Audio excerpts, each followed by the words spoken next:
This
is Radio Peking.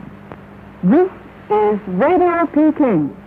This is Radio Peking. This is Radio Peking.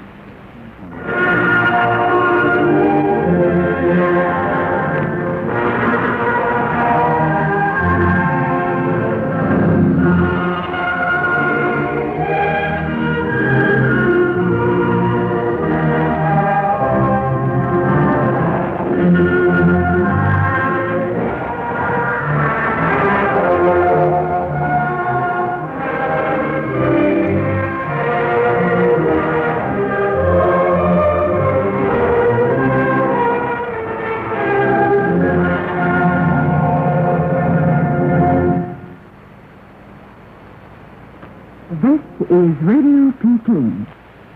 Ladies and gentlemen, we begin our program with a quotation from Chairman Mao Zedong.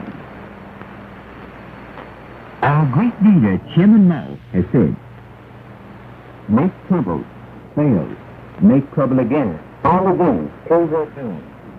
That is the logic of the imperialists and all reactionaries the world over in dealing with the people's cause. And they will never go against this logic. This passage is quoted from a commentary Chairman Mao Zedong wrote for the Xinhua News Agency in 1949 on the U.S. State Department's white paper on Sino-U.S. relations. We now repeat the quotation.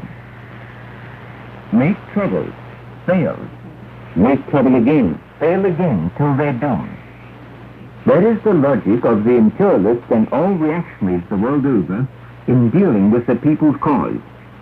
And they will never go against this logic. You are listening to Radio Peking. In this transmission beamed to North America, we will first bring you the news.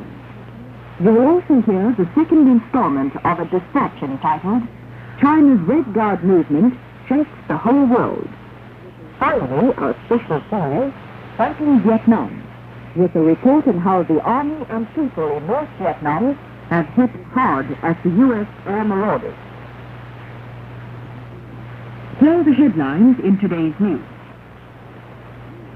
The Lanzhou Municipal Intermediate People's Court has sentenced the British spy, George Watt, to 3 years imprisonment. The Peking People's Daily on Saturday carried an article by its commentator entitled "Their Resolute Blow of Enemy Secret Agents and Spies and Consolidate the Dictatorship of the Proletariat of China." a leading member of the Department of West European Affairs of the Chinese Foreign Ministry, Friday evening, summoned the British Consul d'Affaires to China, D.C. Hobson, and lodged a serious protest with the British government against the Hong Kong British authorities' act of persecution in attempting to deport Hong Kong patriotic film workers, Fu Chi and Shortwave. Now, here is the news. The Lanzhou Municipal Intermediate People's Court in Gansu Province on March 15th announced at a rally in Lanzhou that the British spy George Watt was sentenced to 3 years imprisonment. This occurred at a time when the Chinese people are striving for all-round victory in the great proletarian counter-revolution.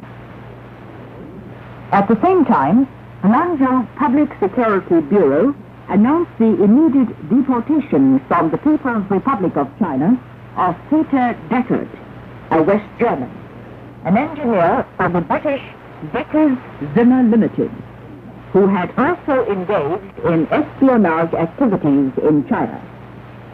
The rally fully demonstrated the high vigilance and revolutionary spirit of the Chinese people, who are armed with Mao Zedong's thought and are striving for all-round victory in the great proletarian counter-revolution and the mighty force of the dictatorship of the proletariat of China. The rally was a heavy blow to British imperialism as well as U.S. imperialism, Soviet modern revisionism, and early reaction. The unearthing of the British spy case constitutes a tremendous success on the great proletarian counter-revolution and a great victory for the invincible thought of Mao Zedong. The rally, which was held in the Hall of Anti-Revisionism, was attended by local proletarian revolutionaries and revolutionary masses and representatives of the Chinese People's Liberation Army units stationed in Lanzhou.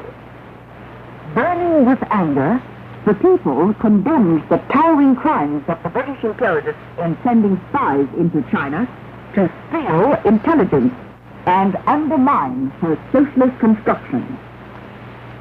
The rally echoed to shouts of "Down with British imperialism! Down with U.S. imperialism!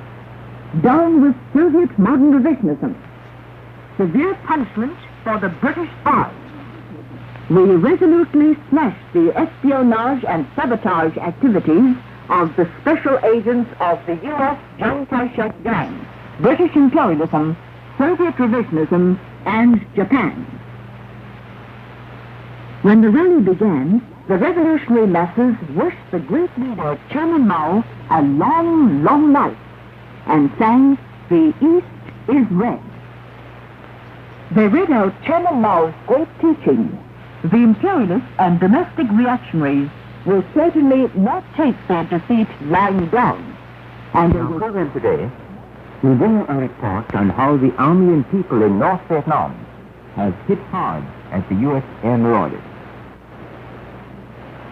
For 3 years, since February 7, 1965, the heroic army and people in North Vietnam have been persisting in their fight against the U.S. air marauders. They have most convincingly exploded the myth of so-called U.S. air superiority. Up to the present, more than 2,700 U.S. gangster planes have been brought down. People can still remember how overwhelmingly arrogant the U.S. air bandits were when they first attacked North Vietnam. At that time, U.S. imperialism sent out large numbers of aircraft to dive-bomb targets along communication lines. At times, they circled only 100 meters or so overhead. In early April 1965, the army and people of Tan Hoa shot down dozens of intruding U.S. aircraft with rifles, machine guns, and anti-aircraft guns. They proudly described the brilliant battle with the enemy as hunters shooting wild ducks. From then on, the U.S. air marauders no longer dared to make any careless low-altitude flights or dive bomb as they did before. Unreconciled to their defeat, the U.S. gangsters wantonly escalated their bombing. According to statistics, the U.S. aggressors threw a daily average of some 200 bombing sorties over North Vietnam in 1966, and the daily record rose to 300 or 500 sorties in 1967. The highest mark was in a single day. But the more stringently the U.S. gangsters escalated the war, the heavier their defeats became. The number of enemy aircraft shot down by the North Vietnamese army and people has likewise escalated. They brought down over 770 enemy planes in 1966 and 1,067 in 1967. The U.S. air marauders suffered still heavier losses, especially after they intensified their raids on Hanoi, Haiphong, and the communication lines near the China-Vietnam borders. In the latter half of last year, an average of more than 105 U.S. planes were shot down every month. More and more U.S. air pilots were killed or captured. They included a U.S. Air Force colonel commanding 71 aircraft. In 1967, U.S. imperialism started to use B-52 bombers as its last trump card to attack North Vietnam.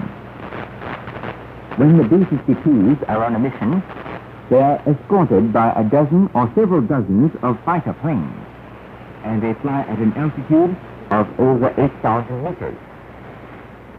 However, the Vietnamese army and people, who have become more experienced, are knocking them down all the same.